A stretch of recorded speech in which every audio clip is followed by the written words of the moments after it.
Channel की सभी updates पाने के लिए सब्सक्राइब करें और प्रेस करें बेल आइकन।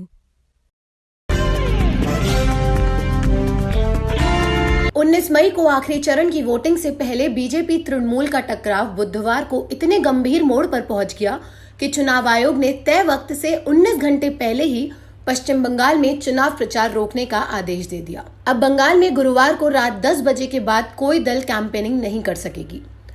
बता दें कि देश के इतिहास में संभवतः ये पहला मौका है जब चुनाव आयोग को चुनावी हिंसा के चलते किसी चुनाव में निर्धारित अवधि से पहले प्रचार बंद करना पड़ा हो।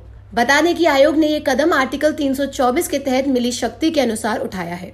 आयोग ने कहा कि हिंसा की घटनाओं से हमें काफी दुख है, लेकिन अगर भविष्य में भी ऐसी घटनाएं होती हैं तो हम फिर कदम उठाएंगे। वहीं चुनाव आयोग ने बंगाल के होम सेक्रेटरी अत्रि भट्टाचार्य और सीआईडी में एडिशनल डीजी राजीव कुमार को भी हटा दिया है। चलिए आपको बताते हैं आर्टिकल 324 के बारे में। आर्टिकल 324 चुनाव आयोग को लोकसभा, विधानसभा, राष्ट्रपति और उपराष्ट्रपति के चुनाव को कराने का अधिकार देता है। इसके तहत आयोग को इन चुनाव की देखरेख, दिशा निर्देश और कंट्रोल करने के साथ निष्पक्ष और स्वतंत्र चुनाव कराने का अधिकार देता है। बता दें कि चुनाव आयोग आर्टिकल 324 का प्रयोग condition of service of election commissioners and transaction of business act 1991 के सेक्शन 911 के अनुसार ही कर सकता है। आखिर ये पूरा विवाद है क्या? बीजेपी अध्यक्ष अमित शाह ने पश्चिम बंगाल की राजधानी कोलकाता में मंगलवार को रोड शो किया था।